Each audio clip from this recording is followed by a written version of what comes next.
Hi guys, it's Miss Rasmussen again. As promised, I am making another video. This is from the same Regents that I did the other day and posted. It's August 2024, so this past August. It is the most recent Regents that is available online. I just checked earlier today. The Regents that just went out, this January is still not available online, but as soon as it is, I will make a video on those questions and post it. So make sure you subscribe so that you can get alerted every time I post a video. That should be coming out literally any day. So as soon as the test is released online, I will start making videos for that. So this is question number 31 of the August 2024 Regents, like I mentioned. Last video I made was of the question 35, the last 6-point question. Now I'm working pretty much backwards. I did the hardest question first, and now I'm going backwards to the next hardest section. So part 3 is the next hardest section. Part 4 is the hardest section. I already did that. It's only one question. This is 31, 32, 33, 34. So there's 4 questions in this part. There are 4 credits each. So remember, you get partial credit if you aren't able to get every single one, and I'll go over that with each part that we do as we go through the question. So this is one of my favorite topics, linear regression. The reason I say that is because if you look at this, it looks pretty complicated depending on your level of math. So there's a table. They use x here and y instead of x and f of x, which sometimes you will see because f of x is the same as y. So that's something I don't have to mention, but normally I would point out that the f of x is something that makes some students turn their head off and test anxiety takes over and they give up. Meanwhile, it's actually just the same thing as y. We'll go over that in coming questions. But so off the bat, it doesn't look as bad as maybe one that would have f of x there, but it's still a little confusing. There's a lot of words. So as I always say, just jump in, read the question, and try to find some entry point that you can, get to. So the top says the owner of an ice cream stand kept track of the number of ice cream cones that were sold each day of the first week in June. She compared the ice cream sales to the average daily temperature. The data are shown in the table below. So the X is the average daily temperature, and the Y is the daily ice cream sales. So as you see, the numbers here are kind of jumping around. We have 72 there. It does start going up, but then it goes back down, right? So it's not like a linear increase or a linear decrease. It's not actually a linear graph. A graph of this type would look something like this. I should make it go a little more across, which we call a scatter plot, where the data points are not necessarily linear. They don't make a parabola. They're not exponential. They're a scatter plot. So in this case, the x is not completely causing the y, or the other way around. So linear equations, we have lines that would look like this, or negative lines going down, where the independent variable would directly cause the dependent variable. So an example of something like this would be hours worked and pay. So let's say you make $30 an hour. Every hour you get $30 more. So it's a direct relation. Y 100% depends on X. Your pay 100% depends on the hours you work. Whereas a scatter plot, that's not the case. They are related. There's a correlation, but X is not 100% causing Y. So that's what we're talking about here. So just get that in your mind as we start. So now the next part, we have the data table, and then the next part says state the linear regression equation for these data, rounding all values to the nearest hundredth. Now, this is a question that if you're not familiar with the scientific calculator, I can't really imagine how you would possibly go about doing this question, to be completely honest. So we're gonna need a graphing calculator. So if you need to pause the video, run and grab one, or you can download the app Calc 84. I just discovered yesterday when working with a student that they have it on Android as well. So it doesn't matter what kind of phone you have, an iPhone or an Android. You can download Calc 84, it's called, and it's a graphing calculator. It looks like this. This is my app. I'm going to be using this. So you need that. So it's free. So just pause the video, quick download it, because it's very important if you're taking the Regents and if you're doing anything further in your math career, finishing your Algebra 1 this year, going to Algebra 2, going to college, you need to know how to use this. So grab that, and I'm going to put the link of this PDF of just this page in the description. So click that link, print the paper if you can. If not, just use loose leaf, but actively write at the same time as me doing this question, and you will learn something much more than if you didn't write. So please do those two things, the calculator and the handout, just to get the most out of this video. If you can't do those two things, you'll still get something out of it, but to maximize your result, please get those two things available. So how are we going to get this linear regression equation? First of all, you need to know that it is in the same form of a linear equation, y equals mx plus b. So that's first of all that you would need to remember. Second of all, you need to know how to operate this calculator. So to get a linear regression, we have to press the button stat. If you look, it's blinking on my screen. Stat. Edit is the first option, right? So I have to press, it is edit that I have to do. So I have to go and put those numbers in. So I'm going to get them here.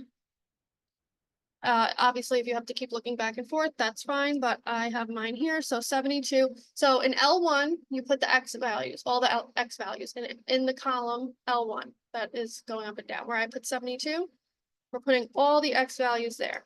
Oh, one at a time. 72, you have to press enter. 75, press enter. 81, 78, 77, 76, 80.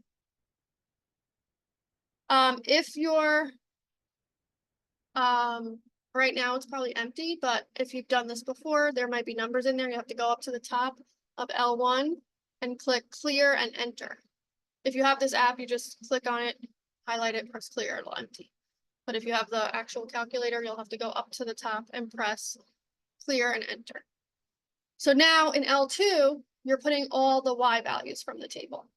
So that starts with 183 as far as nope, see, I didn't scroll down.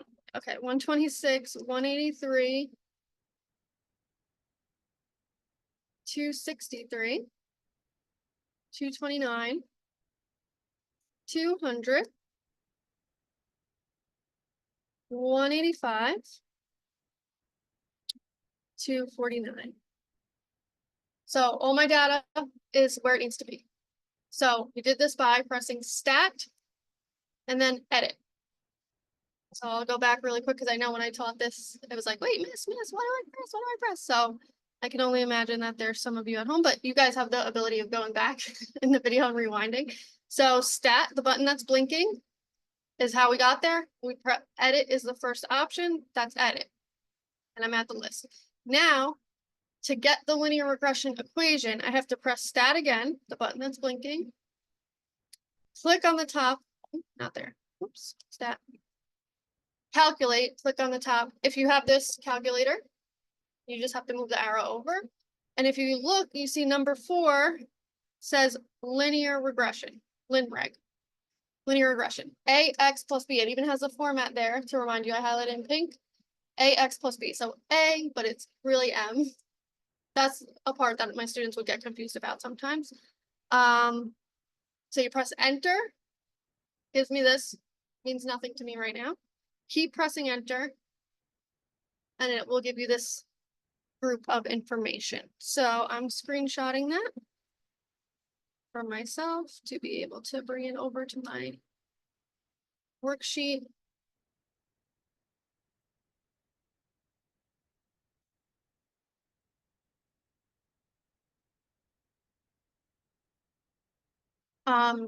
So all you did is press enter. On the real calculator, you have to press enter like 4 or 5 times to get here. Just keep pressing enter. And I have all the information I need. I go back here, I'm going to add it. If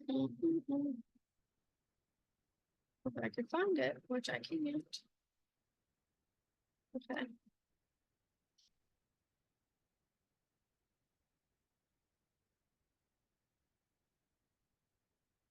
For some reason, my screenshot didn't save, so let me try that one more time. I think I might have pressed save to files. That's why I saved to photos, not files. There we go. Sorry. Okay. So stat, edit, stat, calculate. I'll write that here. You should write it down too. Stat, edit, stat, calc. So this might seem difficult, but it's actually, you're just pressing buttons. So as long as you remember how to do this, you're going to get 2 points by writing this equation. We have to remember that we're rounding to the nearest hundredth. So I'm going to write y equals, now that you know, I didn't want to write this before because you would have had no idea what I was talking about. But now that you see that it says A, we're going to change it to A. Just for that, the sake of knowing what we're talking about. So A, I highlighted on my information over there, is 15. And let me, because I know some people are probably not too good at rounding, which is okay. A is 15.25. So the 100th place is the 2. Because the 1 is the tenths. So there's no oneths in after the decimal.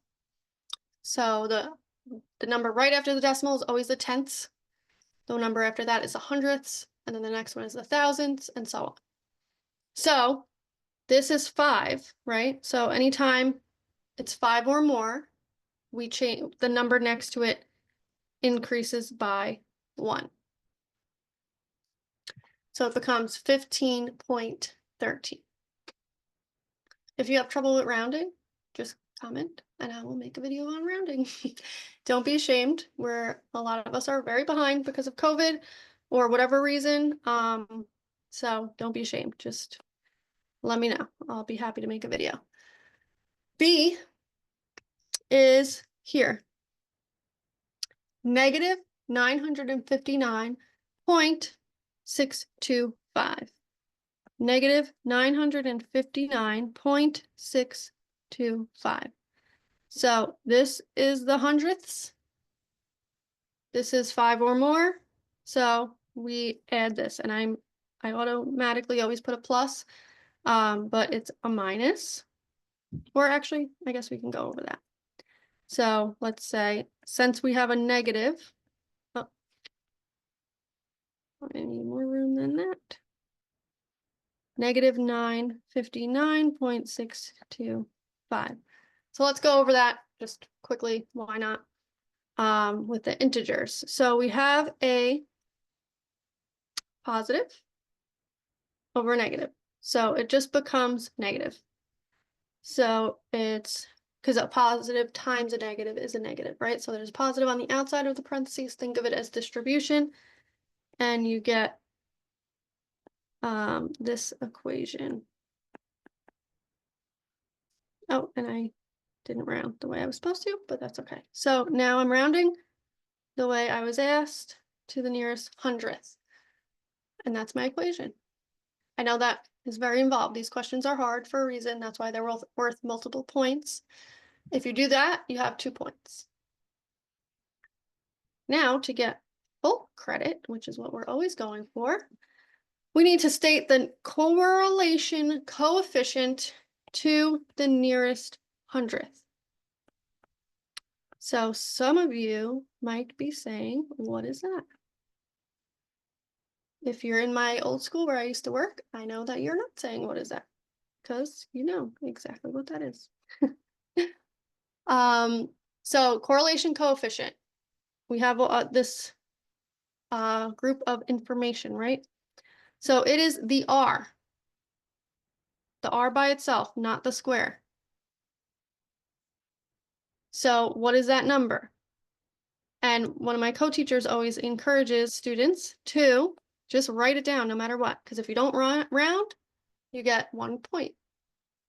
So she actually encourages students to just copy that, what I had took a screenshot of. Just if you really have no idea, at least put it in the calculator and copy that and just leave it there. And you'll get some sort of points. But in this case, now we have the correlation coefficient. It's R equals 0.9917, blah, blah, blah. And I'm just writing that so we can round together. Excuse me. So the 100th place is 9. 1 is 5 or less.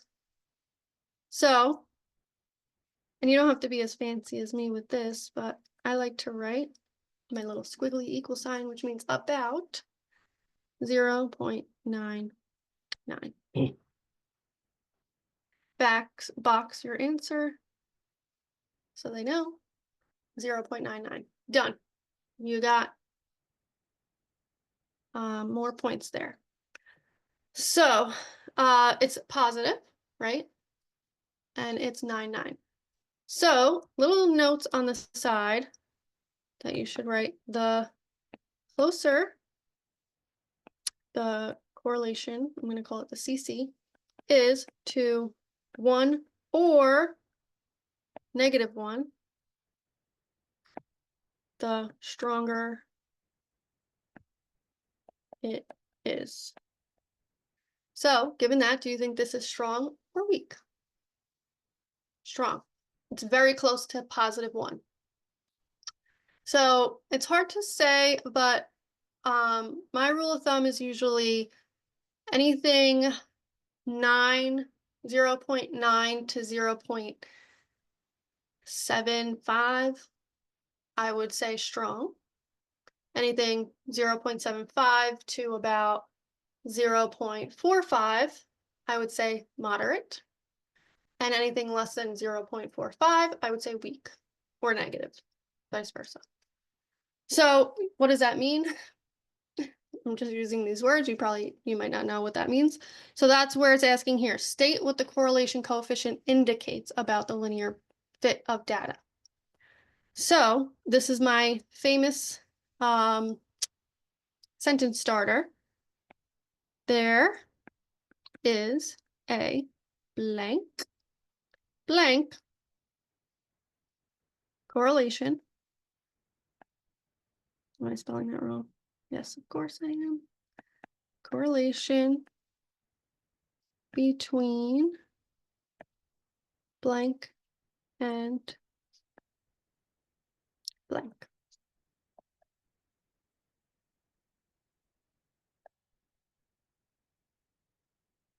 So let me put my little stuff here and then I'll explain it.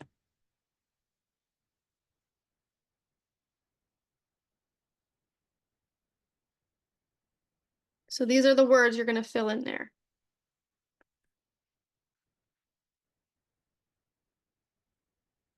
So the first blank is going to be either strong or weak. We already went over that. It's strong because it's close to 1. This, you can use this sentence starter, obviously minus the word strong, with the blanks in it for every, I mean, I guess I shouldn't say 100%, but all the questions I've seen on the Regents, you can use this sentence starter with these blanks. It just depends what you put in the blanks. That'll make it right or not. So for this one, it's strong. Is it positive or negative? It's positive. So there is a strong positive correlation between blank and blank. So what is this? I have to find different colors. I'm running low because I love my colors. So what information do they give us on the x-axis? Average daily temp.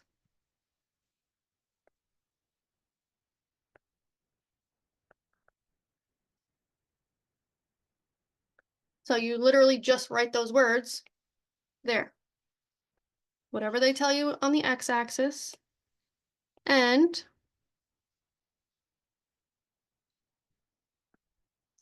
whatever they tell you on the y. Daily ice cream sales.